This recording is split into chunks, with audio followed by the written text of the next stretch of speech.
ఒక cup sugar, ఒక cup మైదా, ఒక కప్పు వెన్న, ఒక కప్పు ఎగ్. వెన్న వెన్న ఆ ఎగ్ కొంచెం కప్పుకి తక్కువ ఉన్నా పర్వాలేదు. షుగర్ని పౌడర్ చేసుకోవాలి మిక్సీలో. పౌడర్లా చేసుకున్న తర్వాత మిక్స్ చేయాలి.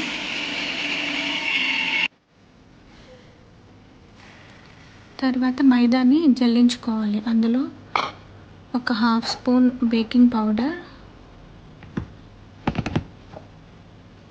వేసుకోవాలి. ఒక పావు స్పూన్ బేకింగ్ సోడా వేసుకోవాలి.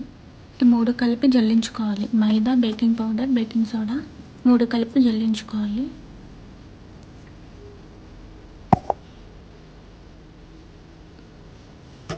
తర్వాత వెన్నని ఒక బౌల్లోకి తీసుకుని షుగర్ పౌడర్తో మిక్స్ చేయాలి.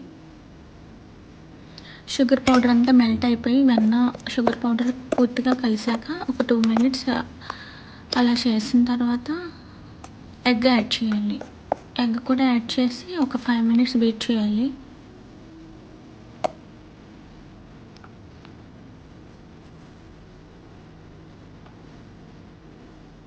ఎగ్ బాగా కలిసేదాకా ఒక 5 మినిట్స్ అలా తిప్పుతూ ఉండాలి. బాగా కలిసిన తర్వాత మైదాని ఒక్కొక్క స్పూను యాడ్ చేస్తూ ఉండాలి. ఒక్కసారి వేయకూడదు. ఒకసారి వేస్తే ఉండలు కట్టేస్తాయి. ఒక్కొక్క స్పూన్ వేసుకుని మిక్స్ వేసుకుంటూ ఉండాలి మైదా.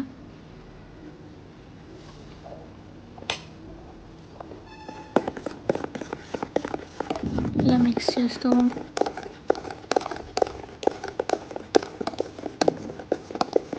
5 మినిట్స్లో మైదా అంతా పూర్తిగా కలిసేలాగా ఇలాగా మిక్స్ చేస్తూ ఉండాలి.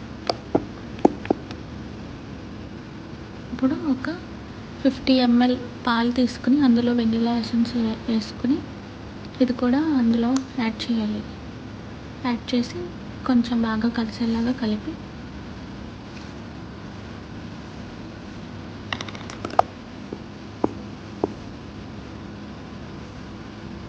ఈ కన్సిస్టెన్సీ వరకు ఉండాలి. ఒకవేళ గట్టిగా అనిపిస్తే కొంచెం మిల్క్ యాడ్ చేసుకోవచ్చు. కన్సిస్టెన్సీ మాత్రం నేను చూపించినట్టు ఉండాలి. తర్వాత స్టవ్ మీద కుక్కర్ పెట్టి ప్రీహీట్ చేసుకోవాలి. ఒక 5 మినిట్స్ ముందు ప్రీహీట్ చేసుకున్న తర్వాత ఇలా బౌల్లో బటర్ అప్లై చేసి తర్వాత బటర్ పేపర్ వేసి ఇలా మొత్తం మిక్స్ అంతా బౌల్లో యాడ్ చేసుకోవాలి. కింద ట్యాప్ చేస్తూ ఉండాలి ఈక్వల్గా రావడానికి. 5 మినిట్స్ ప్రీహీట్ తర్వాత అందులో డైరెక్ట్గా పెట్టేసి ఒక 40 మినిట్స్ మధ్యలో మూత తీసి చూసుకుంటూ ఉండాలి.